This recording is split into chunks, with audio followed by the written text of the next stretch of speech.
Morning students, welcome back to today's biology class. We have completed 2 chapters in biology, that is breathing and exchange of gases as well as body fluids and circulation. Now we are moving to a new chapter called excretory products and their elimination. Already you have studied the basic concept of this chapter in your 10th class. What is excretion, what are the different excretory organs, what is the different excretory systems and all. So each one will study in detail in this section.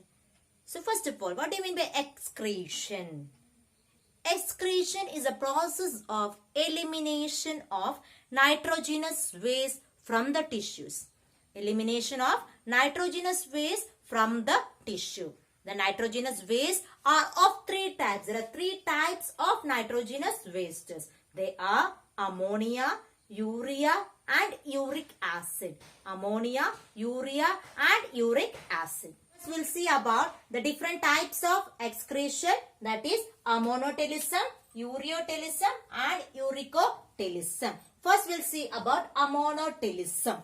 Okay, the ammonotelism is a process of excretion of ammonia. As I told you, there are different types of nitrogenous waste and one among them is ammonia. So ammonotelism means what? The process of excretion of ammonia, we call it as ammonotelism. And the organisms which perform this process of ammonotelism, we call them as ammoniotelic organism. We call it as ammoniotelic organisms. For example, aquatic invertebrates, aquatic insects, aquatic amphibians and bony fishes are included under ammoniotelic organisms. And these ammoniotelic organisms, as they excrete ammonia. Ammonia is very toxic and this excretion requires excess amount of water. Since it is toxic and its excretion requires excess amount of water. And this ammonia readily diffuses in the water body. It readily dissolves in the water bodies and it is excreted by the process of diffusion through the body surface and also through the gills. So, the animals which are excreting the nitrogenous waste, we call those organisms as ammoniotelic organism. And the next one is called as ureotelism. The process of excretion of urea, we call it as ureotelism. And the organisms which exhibit this type of excretion, we call them as uricotelic organisms. Example, we mammals, cartilaginous fishes, terrestrial and semi-aquatic organisms like terrestrial and aquatic organisms, semi-aquatic reptiles like turtles, tortoises, etc. They will be excreting the nitrogenous substance known as urea. We mammals also excrete the nitrogenous substance called urea. In the liver, the ammonia is converted into the less toxic substance called urea. Some of the urea will be retained in our kidney and some is excreted by the process of excretion. So, the organisms which excrete urea as a nitrogenous waste, we call such organism as ureotelic organism. And the third type of excretion is uricotelism. Uricotelism. Uricotelism means what? The process of excretion of nitrogenous waste called uric acid. And the organisms which perform this type of excretion, we call them as uricotelic organisms. And in them, the nitrogenous waste is uric acid and it's very less toxic and so it requires very less or sometimes very lack of water. It is not at all requiring any water for its excretion. And we can see this type of uricotelism in uricotelic organisms like land snails, insects, crustacean, birds, etc. will be performing this type of excretion. As I told you, ammoniotelic organisms require excess amount of water for excretion. Ureotelic organisms require moderate amount of water for excretion. And uricotelic organisms require very less amount of water for excretion. So, ureotelic organism and uricotelic organism conserve the water for excretion. Human excretory system. Human excretory system consists of a pair of kidney, ureter and urinary bladder are the different parts of the human excretory system. We'll study in detail about that. Okay, as you know, the human excretory system, that is, we are having a pair of kidneys that is located near, that is the vertebral column, on either side of the vertebral column.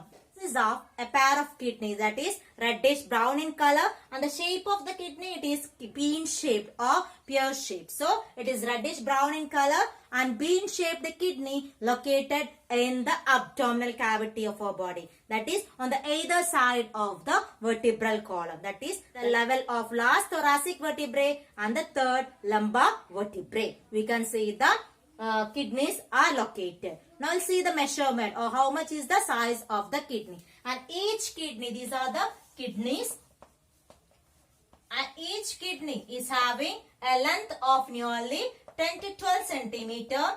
It is having length of nearly 10 to 12 centimeter, and also it is having a width of nearly 5 to 7 centimeter and a thickness of 2 to 3 centimeter. This is about the measurement of the kidney, that is, it is having a length of 10 to 12 centimeter, it is having a width of 5 to 7 centimeter and thickness of 2 to 3 centimeter. And these kidneys are enclosed by a number of layers. You can see here, and these are ureter. And these ureters, if you are having a pair of ureters, opens into the urinary bladder. They will be opening into the urinary bladder, and the urinary bladder ultimately opens into the urethra. The final opening, we call it as urethra. And upon the two kidneys, you can see adrenal glands are present.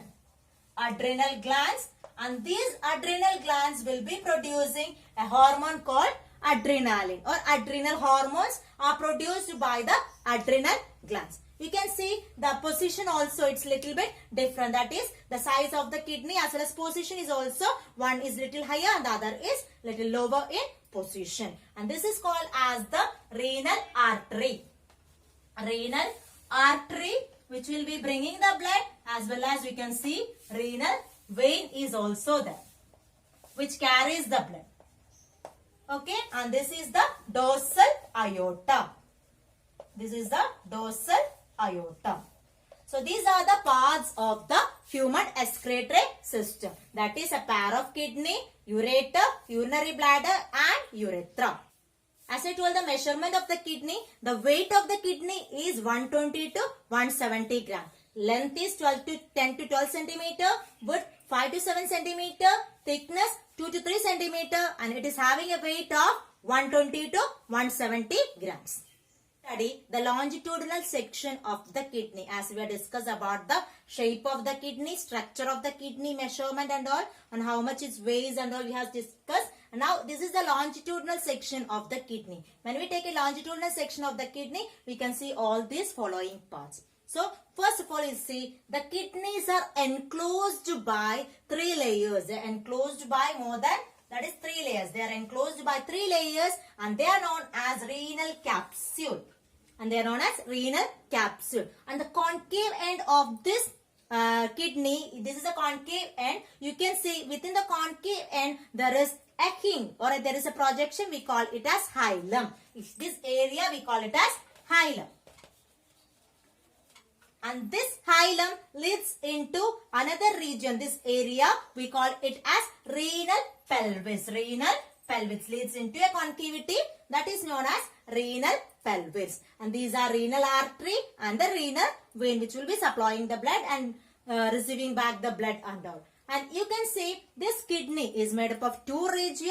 Outer region of the kidney is known as cortex, and the inner region of this region we call it as medulla. Outer is called as the cortex, and the inner regions we call it as medulla. And within the inner regions, you can see a number of pyramid-like structures are present inside the medulla region, and they are known as medullary pyramids. They are known as medullary pyramids or medullary rays.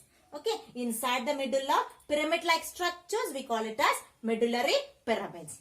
And these medullary pyramids project into a calyx. You can see the projections of these pyramids, you can see they are known as the calyx. We call it as renal calyxes. And this, the cortex projects into this medulla region. And in between the medullary regions, you can see a concavity is present here. A column-like structure is present here.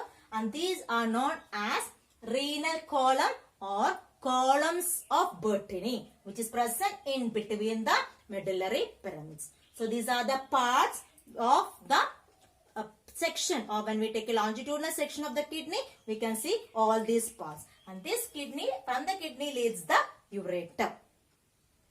So each kidney, we are having 2 kidneys. Each kidney is made up of millions and millions of the units called as nephrons, structural units called as nephrons. So we'll study in detail about the structure of the nephron, its function in the next class. Thank you.